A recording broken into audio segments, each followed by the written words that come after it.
ورحمة الله وبرکاته. زما نوم ابوبکر بختیار خان دی او نن تاسو سره په مختصر موضوع باندې خبرې کوم چې موضوع دی د هوایي فایرینګ. څنګه چې تاسو ته پته ده اختر را روان دی او ډېر خلک د هوایي فایرینګ دا په ډېر طریقو کې مناوي او هغې کې ډېر ښه طریقې دي. یا بس تاسو ته ووایم خیرات، یو بل سره لاوېدل، دعوتونه کول، یو بل ته سلامي ورکول او د روژې مبارکي ورکول. او څه خلک داسې چې دا د اختر ورځ د خلکو له دنیا ټول نه خرابه ورځ جوړه کړي.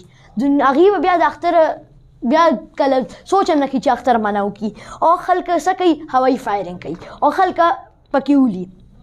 تاسو به یقین نه کوئ خو 200 نه زیات خلکه مري په دې هوایي فایرینګ کې. او زه به د دې خلکو لپاره یو شیز ویل غواړم چې تاسو ته یو بله طریقه نه ومیلو شوې چې تاسو دا هغه وکړئ، د اختر منع وکړئ. دې خلکو په زړه کې سره رحم شته نه. تاسو لږ د سوچ وکړئ د غریب خلکو کو دا ګوله د غریب خلکو کې ولګېده، په سر یې ولګېده، نو هغې خاندان باندې به څه تېرېږي. ماشوم هغه شو په غونډ خاندان کې به هغوی خفګان کو یو غټ کس مړ شو نو هغه پیسې به ختم شي، روزګار به ختم شي، نو یې به بیا څه کوي؟ او تاسو لږ سوچ وکړئ د پیسې به څومره ځای کړي. تاسو خپل دا پیسې لږ په ښه لارې کې استعمالوئ، په خرابې لارې کې مې استعمالوئ. تاسو لږ چې دا خرابې لارې کې استعمال کړئ نو تاسو زما د خرابې لارې نه څه مطلب؟ دا ګولۍ اخلئ نو په دې پیسې کو تاسو د یو هغه کې د دې په علاج ضایع کړئ نو ډېر زیات به هغه شي د دې په علاج. نو تاسو دا خلک تاسو به یقین نه کوئ خو د څومره خلک اخ کېږي. ما چې تاسو څنګه وي 200 کسان مري نو تاسو په د پیسې به څومره راځي خرچه د علاج. نو هغې علاج پیسې به د 1 کروڑ نه زیات راځي د غونډو. ما صرف دا 200 کسان چې یاد کړل دا ما صرف تقریبا غریبانان یاد کړل. نور کسان هم د 200 نه اورېدلي وو خو ما پکې غریبانان ته زیات هغه وکړو ځکه د ته زیات لږه مسلې.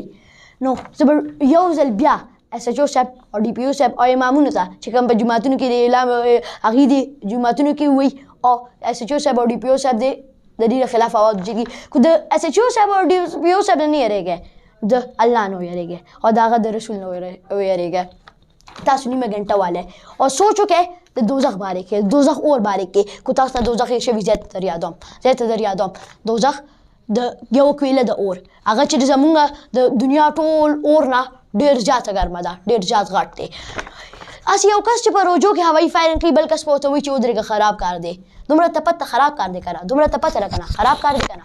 بیا تاسو دا په نارمل ورځو کې یا په اختر کې ولې نه منې کوئ؟ ولې نه منې کوئ؟ خلک وایي دا هغه ښه کار صرف د روژو لپاره جوړ دی. منم روژو کې ډېر ثواب دی، روژو کې په 70 ځله ډېر ثواب دی، خو دا یې په هغه کې هم ثواب شته. دا سوچ مه کوئ چې په اختر کې یا په نارمل ورځو کې په ښه کار به بد شمارل کېږي او بد کار به ښه شمارل کېږي. کرام کاتبین کله غلطۍ نه کوي.